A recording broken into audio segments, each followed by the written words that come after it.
오늘 함께 나누실 하나님의 말씀은 요한계시록 7장 9절로 12절입니다. 9절에서 12절. 이 일 후에 내가 보니 각 나라와 족속과 백성과 방언에서 아무도 능히 셀 수 없는 큰 무리가 나와 흰 옷을 입고 손에 종려가지를 들고 보좌 앞과 어린 양 앞에 서서 큰 소리로 외쳐 이르되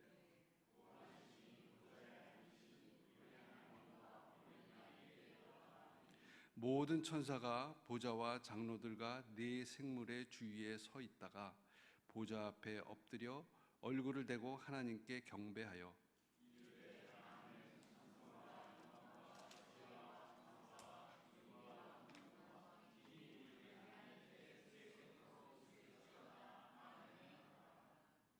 아멘. 설교하시기 전에 우리 정민영 선교사님 PPT가 이렇게 나오고 있습니다. 위클리프 성경 번역 선교회 부대표셨고요. 현재는 선교 컨설턴트를 하고 계십니다. 제가 개인적으로 이렇게 전해 들은 얘기지만 아주 오래전부터 옥하는 목사님과 깊은 교제를 나누셨다고 이렇게 들었습니다. 그래서 더 친근합니다. 우리 선교사님 한번 모시도록 하겠습니다.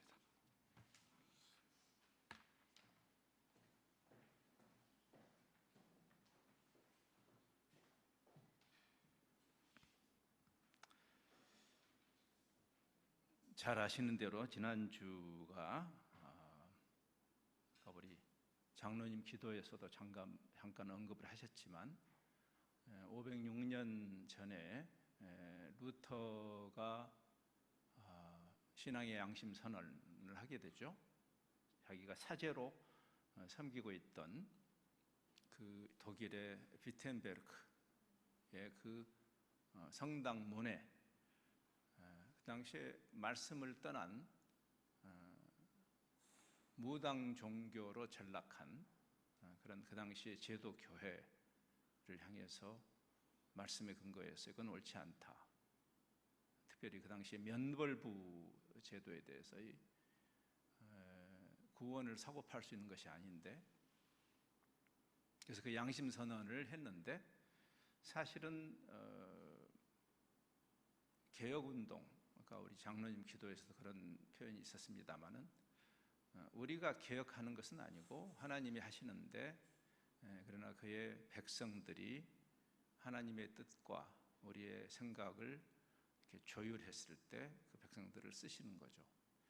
루터의 그 95개 조항 정도의 양심 선언을 한 분들은 꽤 있었습니다. 그분이 독보적인 일을 한 건 아니고, 다만 하나님이 섭리 가운데 그 1517년 10월 31일에 그 행동이 루터 스스로도 깜짝 놀랄 만한 반향을 일으키게 된 거죠. 그래서 여원의 불길처럼 마치 우리가 우스갯소리로 그런 이야기도 합니다. 물론 루터도 개혁자로서 위대하지만 루터가 위대해서라기보다는 그 타이밍에 하나님이 루터의 그 작은 몸짓을 쓰셨다. 감으로써 온 세상이 땔감처럼 돼 있을 때, 그때 누군가가 담배 한 대 태우다가 산불 나는 것과 비슷한 그런 일이다. 여러 가지 조건을 하나님이 섭리적으로 마련해 놓으셨고, 대표적인 것은 잘 아시는 대로 구텐베르크라는 사람이 활자를 발명한 그 일이 크게 이 일파만파의 효과를 내는 배경이 되었죠. 그래서 루터의 그런 개혁적인 생각에 동조하는 소상공인들이 그 개혁적인 선언을 찍어서 퍼뜨리기 시작하면서 그 시대의 SNS였던 거죠. 또 구텐베르크 이전에는 개인이 성경을 소장할 만한 그런 상황이 아니었습니다. 보통 갑부가 아니고는 개인이 성경을 소장할 수 없는 고가의 일일이 전문가들이 여러 명이 붙어서 오랜 세월 수작업을 해야 하는 굉장히 비싼 성경이었기 때문에 중세 암흑기는 필연적이었다. 말씀이 닫혀 있던 시대니까. 지금 이 시대는 성경이 너무나 많은데도 읽지 않아서 성경 기근을 앓고 있는 시대라고 할 수 있습니다.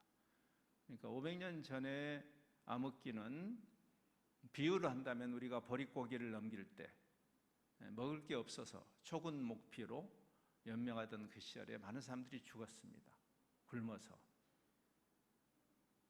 근데 지금도 굶어 죽는 사람들이 어떻게 생기는가? 물론 부의 분배의 문제 때문에 지구상에 굶어 죽는 경우도 있지만, 예를 들어서 대한민국에서 굶어 죽는 사람은 어떤 사람일까 생각해 보세요. 풍요 가운데 거식증에 걸리면 굶어 죽습니다. 성경이 얼마든지 있는데 이제는 읽지 않는 시대를 우리가 살고 있고, 그래서 여러분 이 한빛교회가 이렇게 모이게 되는 그 지난 수많은 세월을 돌아보면 그 근저에 말씀을 통해서 분별하고 옥석을 가리는 그런 일을 하지 않는 영적으로 우둔한 청중들의 문제가 있는 거죠. 이렇게 말씀을 묵상하지 않는 시대에 이단 사설들이 창궐을 할 수밖에 없는 겁니다.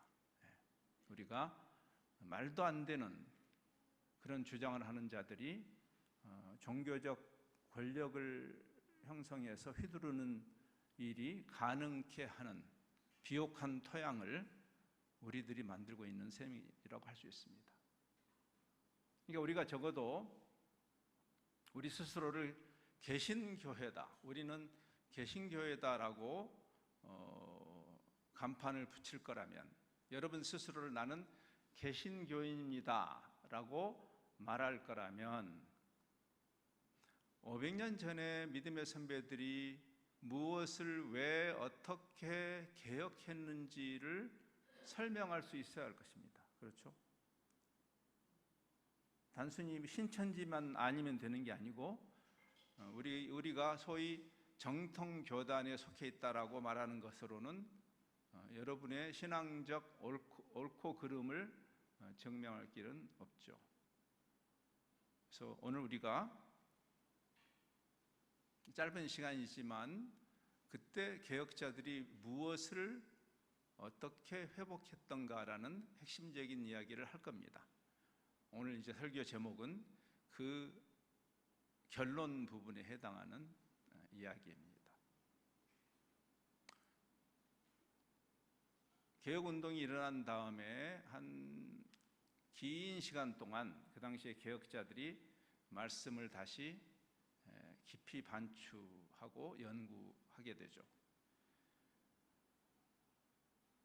그 시대에 회복한 복음의 복음됨을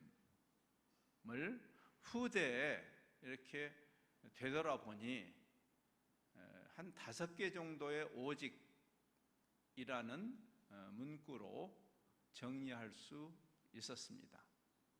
5개의 오직.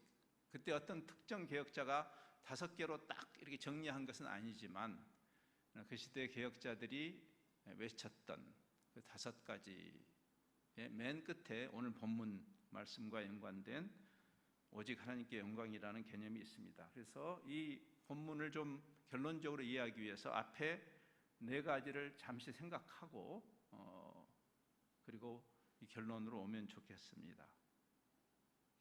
개혁을 한다라는 말은 뭔가 잘못되어 있는 것,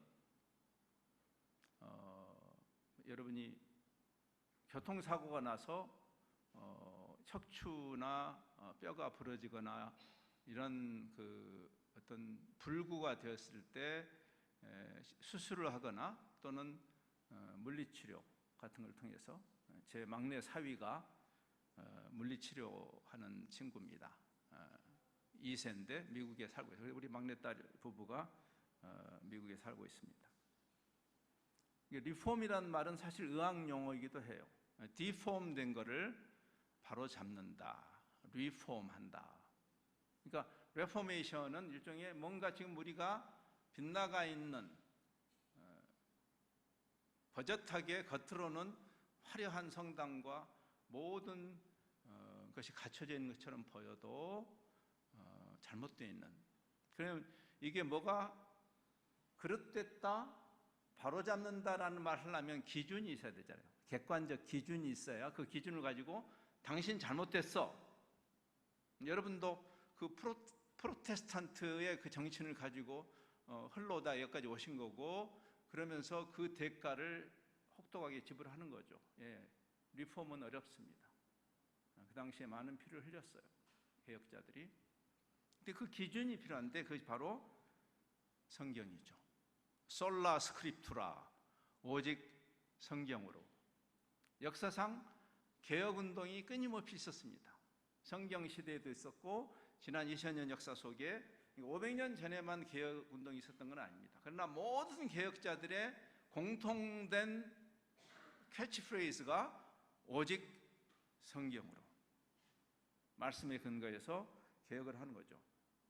근데 그 성경이 무엇을 말하는가가 두 번째 오직이에요. 그것이 오직 그리스도입니다. 성경 전체가 그리스도를 드러내죠. 그러니까 이 책 자체에 주술적 힘이 있다라고 하는 것은 잘못하는 거예요. 그게 바로 맛이 갔을 때 이야기입니다. 사무엘상에 보면 이 법궤 자체에 힘이 있는 줄 알고 그 법궤를 의지했다가 혹독하게 패배하고 블레셋에게, 그리고 엘리 제사장 가문이 멸문지화를 당하는 그런 일이 있었죠. 성경이 중요한데 성경책이 주술적 힘이 있는 거 아닙니다. 굉장히 이상한 뒤틀기죠. 예.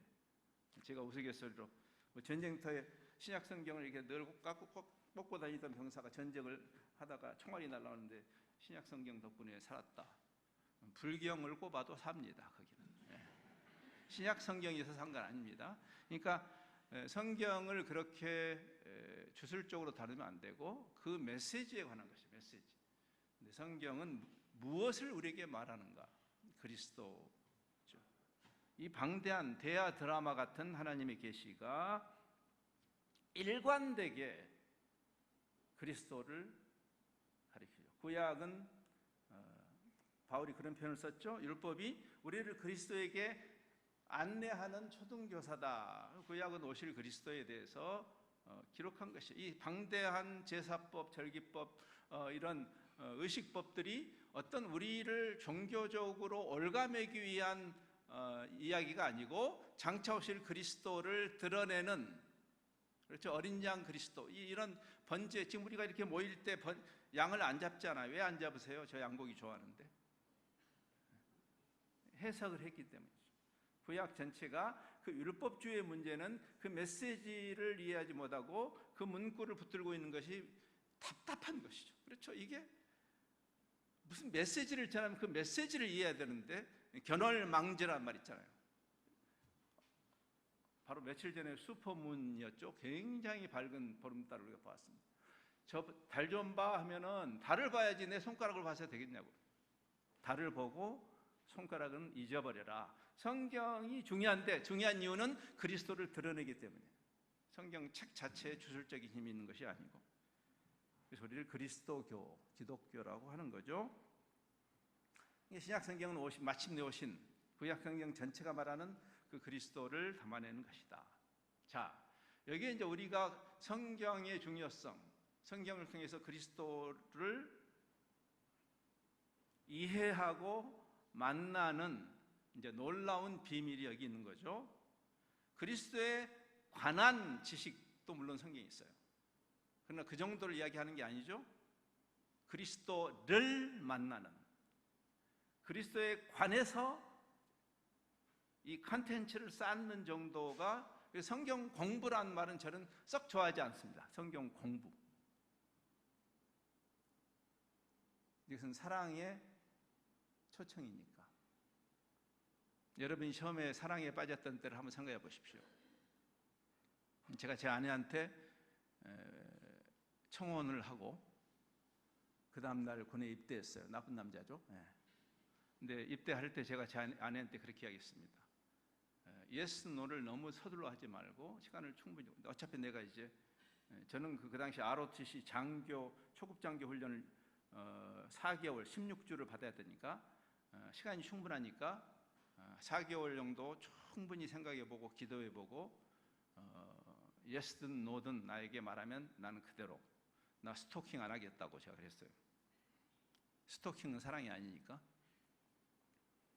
근데 첫 그 바깥에서 편지를 처음에 훈련 초기에는 한 달 동안은 편지를 안 주죠.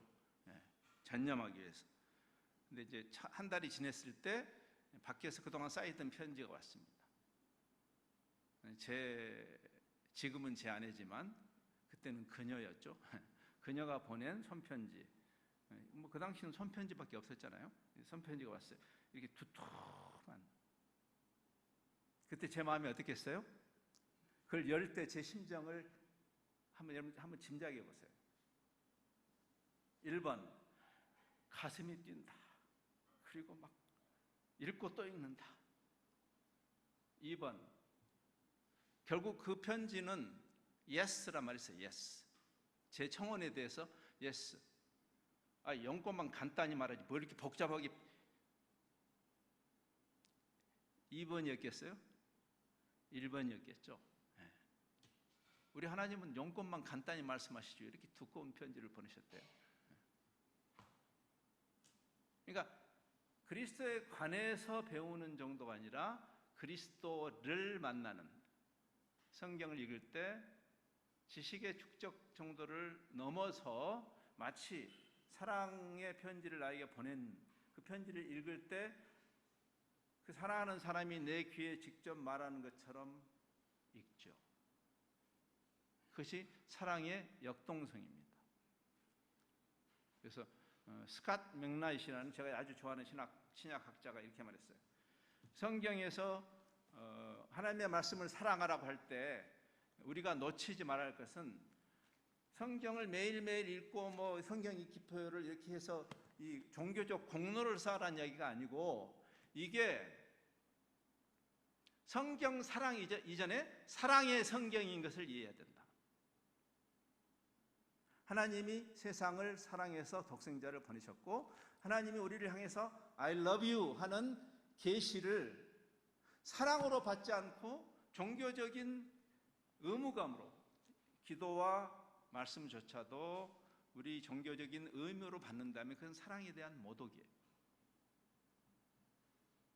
그것이 성경이 말해요. 그래서 예수님을 만나는 일이에요.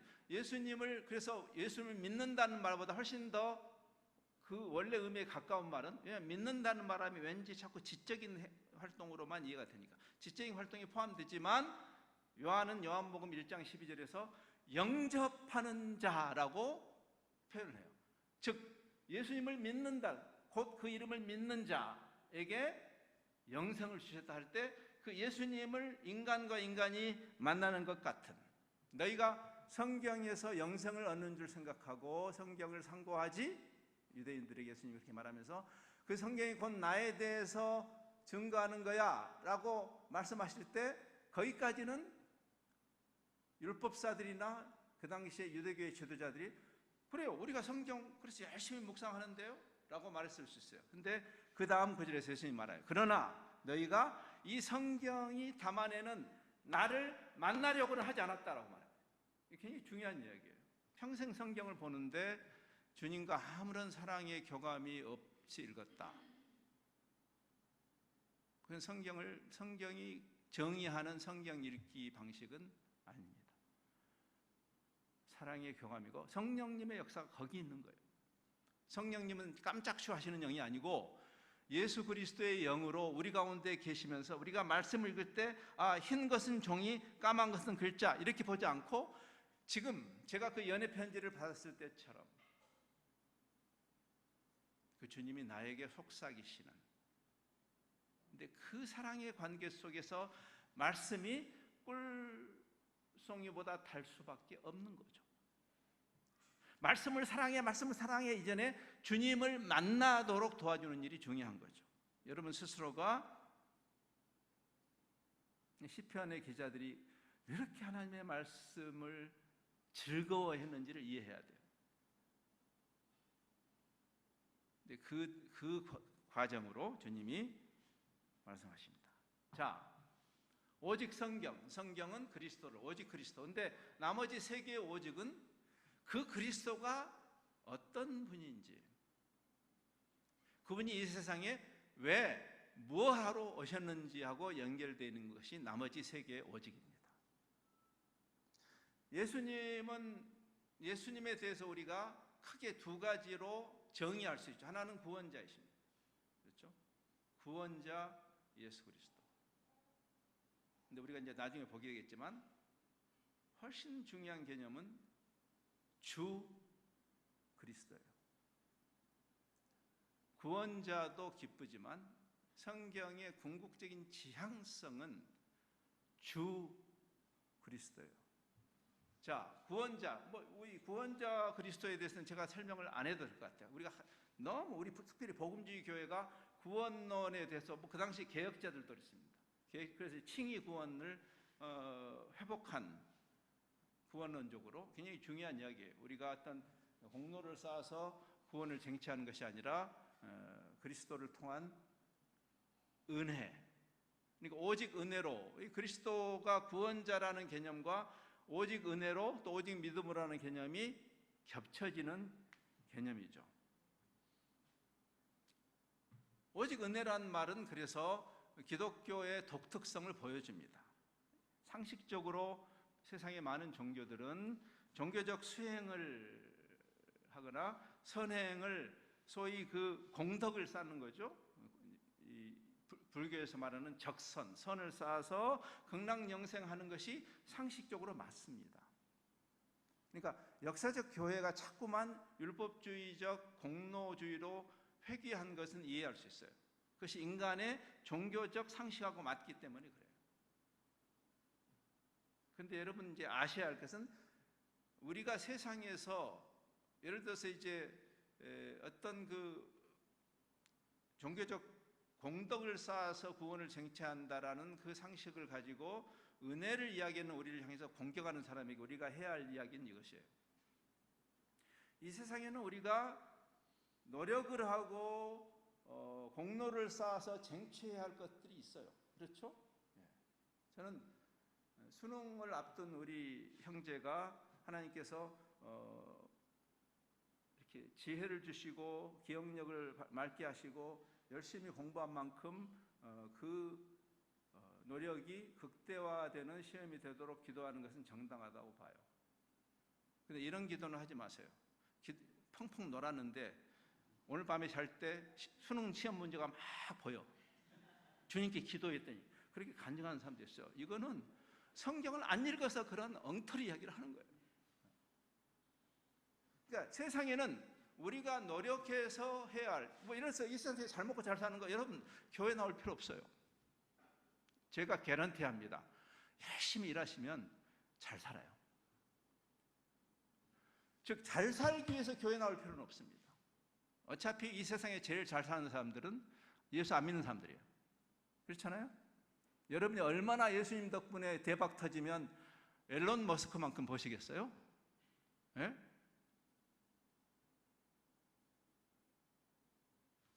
이 세상에는 우리가 노력을 해서 정직한 노력의 대가를 받아야 할 영역이 있어요.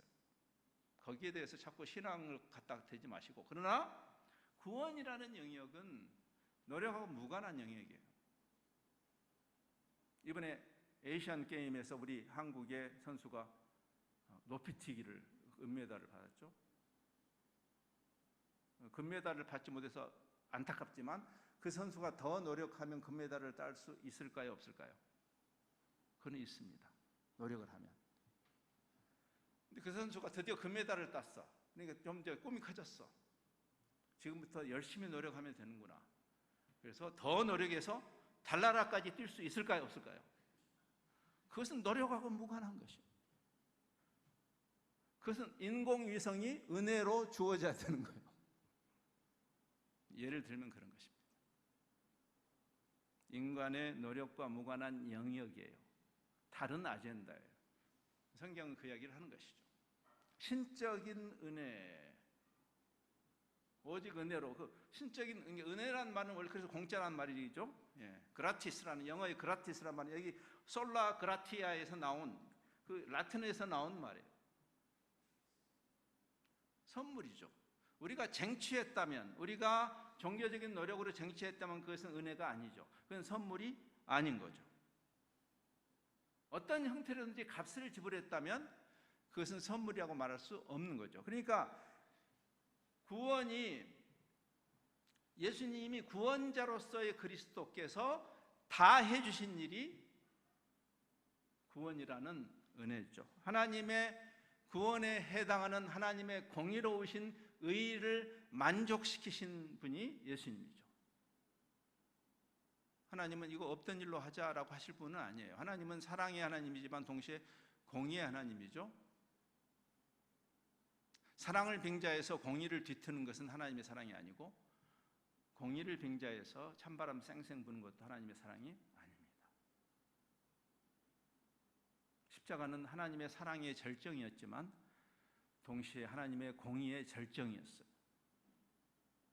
하나님이 세상을 이처럼 사랑해서 독생자를 내어주시는, 어떻게 이런 사랑이 가능한가? 창조주가 피조물을 자기 형상으로 만들어 사랑의 대상으로 삼으시고, 그 피조물이 망가졌을 때 가슴이 아파가지고 자기 자신을 내어줬다. 이런 사랑이 어떻게 인간 경험에서 불가능한 거죠. 아무리 지고지순한 사랑이라 할지라도 창조주가 피조물을 위해서 자기를 내어줬다. 그래서 Amazing Grace예요. 그래서 이것은 우리가 부모와 자식 간에서 경험할 수 없는 거예요. 부모와 자식은 인간과 인간일 뿐이죠. 창조주가. 그러니까 십자가는 하나님의 사랑의 절정이지만 동시에 하나님의 공의를 온전히 만족시킨 장소예요. 왜? 만일 하나님이 공의를 덮어버리고 사랑만 내세웠다면 예수님이 죽을 필요는 없죠.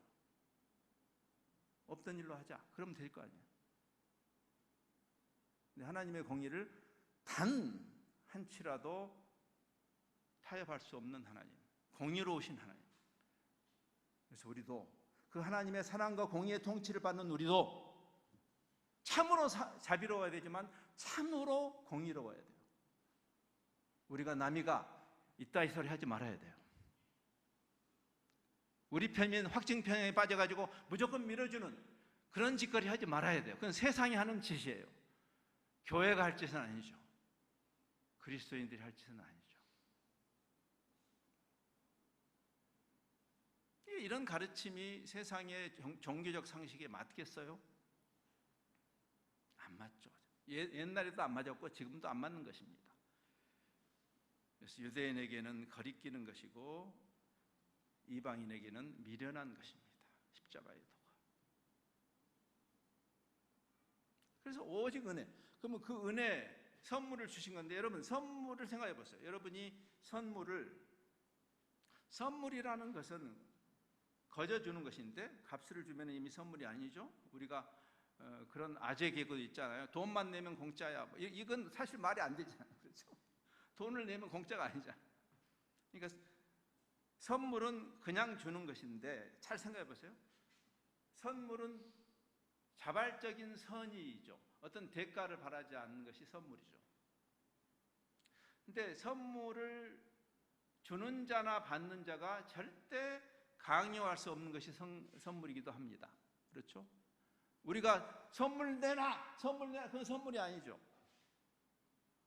선물은 자발적으로 주는 것이니까 받는 자가 선물을 요구할 수도 없고, 또 주는 자가 받는 자에게 받으라고 강요할 수도 없는 것이 선물이에요. 즉 하나님께서 이미 선물을 주시기로 하셨는데 우리에게 결정권이 있어요.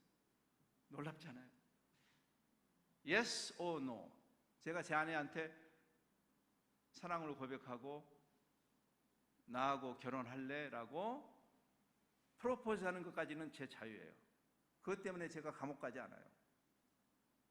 근데 만일 제 아내가 no 하면 제가 가슴이 무너졌겠지만, 나는 no를 대답으로 인정할 수 없어 하면서 그때부터 막 쫓아다니면 그거는 변태죠. 그건 사랑이 아니죠. 스토킹이죠. 예? 내가 강제하는 순간 이미 사랑이 아닌 거죠. 그게 하나님의 놀라운 사랑의 문법이에요. 하나님이 세상을 사랑해서 이미 본인은 헌신하셨어요. 먼저 하나님. 우리가 먼저 하나님을 사랑한 게 아니고 그분이 먼저 우리를 사랑한 것이라고 요한이 말하는 의미죠. 근데 그분은 강요할 수는 없어요. 우리가 전도나 선교 이름으로 잡상인이 돼서는 안 되는 이야기예요. 전도와 선교의 이름으로 무례히 행하면 안 되는 것이에요. 그런 사랑에 대해서 무식하기 때문에 그런 얘기하는 거예요. 종교에 관한 것이 아니고 사랑에 관한 것이니까. 그렇죠? 그럼 우리가 그 놀라운 은혜를 예하고 받는 것을 믿음이라고 합니다. 받기로 하는 것. 한번 생각해 보세요. 그러니까 믿음이 위대하단 말은 이상한 말이에요, 사실은. 현대 복음주의 교회가 가장 오남용하고 있는 표현이에요. 위대한 믿음을 가지십시다. 아니에요. 위대한 믿음은 없습니다, 이 세상에. 진실된 믿음이 있죠. 탐 라이트. 현대 교회에 비뚤어진 것들을 신학적으로 다시 도전을 하는 대표적인 학자 중에 한 분이죠. 탐 라이트입니다. 크신 하나님, 작은 믿음. 크신, 위대한이란 말, great이란 단어는 하나님께만 붙여야 한다. 위대한 신자 없고요. 위대한 선교사 없습니다. 위대한 목사 없습니다. 제가 옥하는 목사님 존경하지만 사실 인간은 거기서 거기에요. 존경할 만한 선배를 존경하는 것은 우리가 해야 되지만 위대하지는 않습니다. 이방인 선지자들 850명하고 그 맞짱 떠서 이겼다고요? 엘리야가 위대한 거 아닙니다. 엘리야를 위대한 일에 쓰신 하나님이 위대하신 것이에요. 그 친구나 우리나 개찐 도찐이라고 하신 선배님 계세요. 야고보 형님. 야고보서에 그 표현 있죠. 엘리야도 우리하고 똑같은 사람이야. 근데 문제는 어디 있어요? 자기를 통해서 위대한 일이 일어났을 때 사람들이 자기가 뭐가 된 줄 알아요. 여러분들 그 쓰라린 경험을 하고 있죠? 어떤 한 사람 때문에 지가 뭔 줄 아는 사람들. 그래서 하나님께서 엘리야를 퇴위시키죠. 징벌은 아니지만 야, 내가 네가 없으면 일 못하는 신인 줄 아냐? 그래서 열왕기상이 끝나요. 엘리야의 사역이 끝나. 엘리야가 하나님 앞에서 땡깡 놓다가 지가 뭔 줄 알고 나 죽여 했죠. 하나님께. 버리장머리 없는 짓을 했죠. 하나님이 오케이, 너 그만해라. 열왕기하 엘리사가 등장하죠. 믿음이 위대한 게 아닙니다. 믿음은 받는 건데 받는 게 뭐가 위대해요? 믿음이라는 것은 그 선물을 그냥 받는 행위예요. 영접하는 것이죠. 찰스 스펄전도 똑같은 이야기를 했습니다. 지난 세기에 참 많은 설교자들이 인용하는 찰스 스펄전. 위대한 믿음이 필요한 것이 아니다. 진실된 믿음. 믿음은 의존하는 거니까. 사실은 신학자들 사이에서도 영어의 believe란 말은 적절하지 않다고 말해요. 자꾸 나의 의지처럼 해요. trust가 훨씬 더 믿음에 가깝습니다. 기대는 거잖아요. 기대는 게 뭐가 위대해요? 그 든든한 기대도 움직이지 않는 우리 구원의 확실성이 여러분의 의지력의 강함에 있지 않은 이유예요. 가끔 의심 드시죠? 저도 의심 들어요. 그러면 지옥 가는 것일까요? 아니에요. 인간은 의심해요. 안 하는 척할 뿐이지. 인간은 의심합니다. 의지력이 아니고 의지죠. 기대는 의지. 한자가 다르잖아요. 나의 의지, 윌파워가 아니고 의지하고 순종하는 길은 할 때 그 의지, 기대면 trust, 솔라 피데, 오직 믿음으로. 자, 이제 결론을 향해서 결론을 드디어 이제 마지막. 자, 여기까지만 이야기하면 큰 틀에서 보면 하나님이 우리를 위하신다라는 그 서사에서 끝나버려요. 예, 하나님 우리를 위하셔요. 맞아요. 근데 개혁자들은 아니야. 하나님이 우리를 위하신다고 할 때 왜? 라는 질문을 던지는 거예요. 왜? 왜? 아니 창조주가 왜 우리를 위해서, 아니 창조주가 왜? 무엇 때문에? 뭐가 부족해서? 하나님은 부족하신 분이 아니잖아요. 왜 십자가에 그리스도를 달려 대속적인 죽음을 맞게 하시는가? 왜? 하나님이 왜 우리를 법주기를 기뻐하시는가? 왜 하나님 우리를 보호하시는가? 라는 왜라는 질문을 우리가 하지 않는 게 문제예요. 우리 구원론의 치명적 약점입니다. 무엇으로부터 구원받았는가에 대해서 우리가, 그것도 중요한 질문이에요. 그래서 대부분의 찬송가가 그 질문과 연관이 있어요. 그렇죠? 영원히 죽을 우리를 살리셨네, Why did you know? 이게 대부분의 찬송가의 방향이고 그게 잘못된 건 아니에요. 성경이 그걸 이야기하죠. From what에 대해서는 질문했지만 For what? 궁극적으로 하나님은 왜? 창조주가 뭐가 부족해서 우리를 향해서 그런 놀라운 일을 하셨는가? 여기에 바로 예수 그리스도의 더 중요한 신분이 있어요. 주. 아까 제가 이야기했죠. 예수 그리스도가 우리의 구원자, 소테르라는 단어가 신약성경에 24번 나옵니다. 맞아요. 구원자 예수. 우리 복음주의 교회는 주로 그것만 붙들었는데 그게 문제입니다. 왜? 성경의 시각은 구원자 예수보다 훨씬 더 근원적으로 주 예수예요. 주 예수를 믿어라. 아까 우리 사도신경으로 신앙 고백했죠?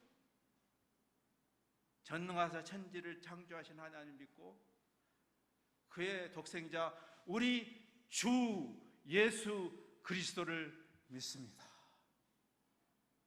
예수님을 영접한다는 것은 단순히 구원자로 영접하는 거 아닙니다. 제가 선언합니다. 그냥 그분이 구원하셔서 그분을 영접하는 거 아니에요. 사실은요, 구원 안 하셨어도 상관없습니다. 그분이 우리를 구원하시지 않았어도 그분이 우리를 창조하신 주인이기 때문에 그렇습니다. 그게 바로 이 마지막 오직이에요. 오직 하나님께 영광. 창조주와 피조물의 관계를 생각해 보면 그렇게 어려운 논리가 아니죠. 그 성경은 퀴리오스, 주라는 단어가 700번 이상 나와요. 구원자라는 말이 24번 나오지만 그분이 만일 우리를 학대하는 하나님, 그 당시에 그레코 로만 시대에 그 수많은 잡신들이 사람들을 학대하잖아요. 만일 우리 하나님이 인간을 학대하는 하나님이라고 합시다. 그래도 우리는 그분을 예배하는 게 맞아요. 그분이 창조자니까. 마치 우리가 일륜지도가 있죠. 자기 부모가 자기 마음에 안 든다고 학대하는 녀석은 법 이전에 사회가 응징하죠. 인간이기를 포기한 녀석이니까. 하나님 우리를 창조하셨잖아요. 구원과 무관하게 근원적으로 우리는 하나님을 우리 주인으로, 우리 아까 참회 기도했잖아요. 바울이 그 이야기 하는 거잖아요. 내가 나를 사는 게 아니다. 내가 예수님을 영접한다는 것은 나의 주인으로 영접하는 거죠. 피조물인 우리가 자기가 인생의 주인인 줄 알고 살다가 심지어는 하나님 신도 내가 이용해 먹을 가치가 있는 신으로 자리매김해가지고 우리가 만일 하나님의 존재 이유가 여러분이 힘들 때 오늘처럼 비 오면 문득 생각나는 우산 정도로 하나님이 여러분의 삶에 자리매김되어 있다면 단언컨대 하나님은 여러분의 영접기도 때 들어오시지 않았습니다. 제가 우리 젊은이들에게 그 이야기 많이 해요. 영접기도 했다고 예수님 네 안에 들어오신 거 아니야. 그때 네가 예수님을 무엇로 영접했는데? 주 예수를 믿는 것이에요. 주인이 바뀌는 것이고, 그래서 내 안에 내가 살지 않고 그분이 나를 산다라고 고백하는 의미인 거죠. 그게 주인이 바뀐 거죠. 그래서 그 당시에 신앙 고백들을 정리할 때 여러분도 그 전통에 서 있잖아요. 웨스트민스터 신앙고백, 그 소요리 문답 1번 문답하고 입교하셨잖아요. 인생의 본분이 무엇입니까? 예, 하나님을 영화롭게, 하나님께 영광 돌리는 것이 인생의 본분입니다. 우리가 왜 구원을 받아야 돼요? 망가진 피조물이 어떻게 하나님을 영화롭게 하냐고요. 모든 사람이 죄를 범하였음에 하나님의 영광에 이르지 못했다. 죄와 하나님의 영광이 연관되는 거예요. 왜? 하나님이 원래 세상을 창조하실 때 하나님의 위대하심, 하나님의 영광스러우심이 피조세계에 드러나는, 그래서 하나님의 그 영광이 영광되게 하는 그 창조였는데 죄가 그걸 망가뜨린 거죠. 그럼 우리가 왜 구원받아야 돼요? 하나님의 영광의 회복을 위해서. 솔리 데오 글로리아, 오직 하나님께 영광. 현대 교회가 천박해지는 지점이라고 저는 생각해요. 하나님의 영광에 대한 관심이 없죠. 내 호주머니만 두둑해지면 되죠. 예수님이 딴 거 필요 없고 내 대박이나 터지게 해주세요, 주님. 선교라는 개념도 여기서 나오는 겁니다. 하나님을 영화롭게 한다는 의미가 뭐예요? 그분이 어떤 분인가를 이해한다는 것이 출발점. 원래 독사라는 이 헬라어의 영광이라는 단어는 생각한다, 도케인에서 나온 말이에요. 하나님이 어떤 분인가 한번 생각해 보아라. 그분 되심에 합당하게 예우하는 것을 영광 돌린다. 여기 보세요. 각 나라와 종족과 백성과 언어. 왜? 그들을 다 하나님이 하나님의 영광을 위해서 만드셨으니까. 근데 그들이 지금 망가졌잖아요. 멸망하는 열방이 불쌍해서 단순히 컴패션 정도로 하는 그 정도의 동의로는, 선교의 동의로는 부족해요. 긍휼히 여기는 마음은 귀한 거지만, 예수 천당 불신 지옥이 복음이 아닌 이유에, 왜? 철저하게 인간 중심으로 복음을 폄하했기 때문이에요. 예수 믿고 천당 가, 그거 아니거든요. 하나님의 영광이에요. 그러니까 대하 드라마의 맨 마지막에 결론 부분에 우리가 원래 저자가 의도했던 그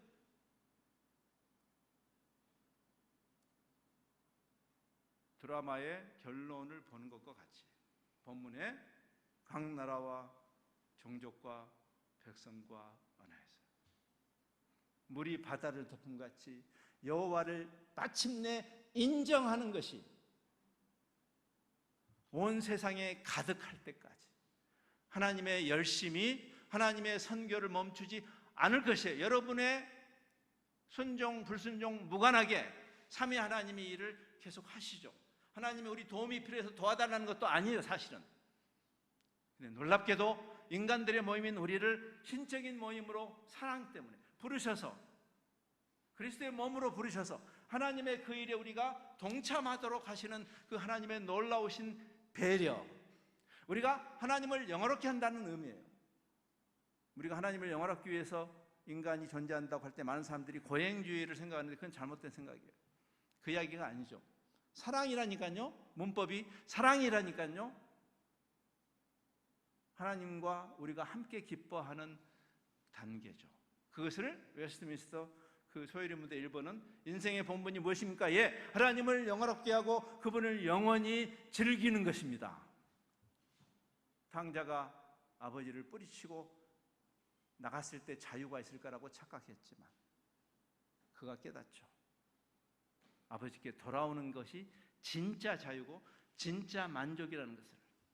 사랑하는 여러분의 자녀가, 이제 우리 막내딸, 우리 손주 전 보고 싶어서 지금 저도 우리 유호준 목사님처럼 빨리 가야 될 것 같습니다. 우리 저 눈에 넣어도 아프지 않을. 근데 그 아이가 지금 2돌 지났는데 그 아이가 엄마 품을 떠나서 자유를 선언하면 자유로운가요? 엄마 품 안에 있을 때 진짜 자유와 만족이 있듯이 하나님이 애시당초에 우리를 어떻게 만드셨냐면, 우리가 하나님과 스킨십을 즐기고 그분을 가장 즐길 때, 어린아이가 엄마를 즐길 때 엄마도 가장 만족하는 거죠. 그 사랑의 관계로 우리를 부르신 것이다. 하나님을 영화롭게 할 때, 즉 그 공허함을 우리는 엉뚱한 걸로 채우려고 하는 거죠. 그렇죠?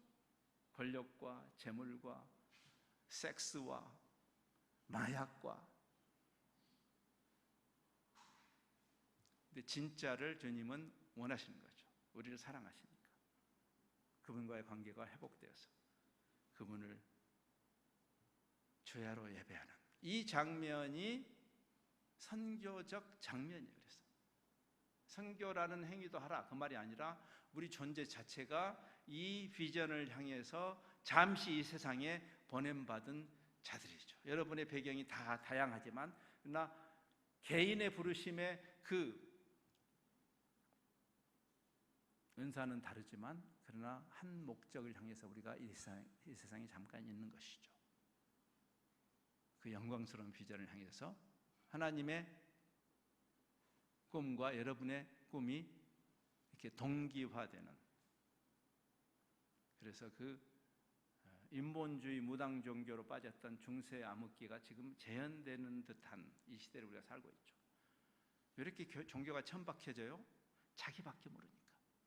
원래 그것을 죄성이라고 정의했습니다. 1600년 전에 우리 믿음의 선배 성 어거스틴이 죄성은 자기중심성이다. 근데 죄성의 반대말은 창조주 중심으로 생각이 바뀌는 거죠. 그분이 우리 주인이니까.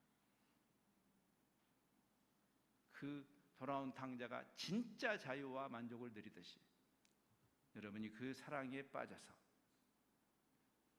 하나님과 단절돼서 절망하고 있는 세상이 여러분의 그 사랑의 환희, 소망을 보면서 소망의 가능성을 함께 보게 되는 그런 사람들이라야 전도도 하고 선교도 하는 거 아니겠습니까? 세상을 귀찮게 하는 잡상인이 되지 말고, 심지어는 우리가 말하지 않아도 도대체 형제 자매의 소망의 이유가 뭐냐고 그렇게 물어보는 그런 사람들이 돼야 되지 않나요? 그때야말로 진짜 전도할 때 아닌가요? 예수님 때문이라고, 나의 주 예수 그리스도 때문이라고, 당신도 주인을 바꾸라고. 그게 전도 아닐까요? 개혁자들이 회복한 그 복음의 복음됨을 여러분도 회복하시고 그 영광스러운 부르심을 향해서 여러분의 삶을 낭비하지 않고 지고의 가치를 향해서 드리는 그런 생이 되기를 바랍니다. 기도하겠습니다. 주님, 하나님이 오매불망 꿈꾸시는 그 마지막 이 인류 역사의 맨 끄트머리에 마침내 완성될 그 영광스러운 모습, 처음에 언약을 주실 때 하나님께서 그 힌트를 주셨던 이삭을 그 제물로 드리려고 할 때, 그때 하나님께서 너희 자손이 바다의 모래알처럼 하늘의 별처럼 번성할 것이라고 하신 그 말씀이 실제로 이루어지는 그 퍼즐 조각이 맞춰지는 이 본문을 보면서 우리 가슴이 뛰입니다. 그 영광스러운 일을 향해서 우리 같은 사람들을 충성되이 여겨서 잠시 이 세상에 머물면서 우리가 이 세상에서 살아 주었기 때문에 그 퍼즐 조각이 맞춰지는 그런 신나는 여정으로 초청하신 하나님, 우리가 단 하루를 더 살아도 왜, 무엇 때문에 어떻게 살아야 할 것인지를 잘 결정하고 하나님과 그 동행하는, 사랑의 동행을 하는 그 특권을 놓치지 않는 우리 성도들 또 가정들 주의 교회 되도록 은혜를 베푸시옵소서. 그리스도 예수 이름으로 기도합니다.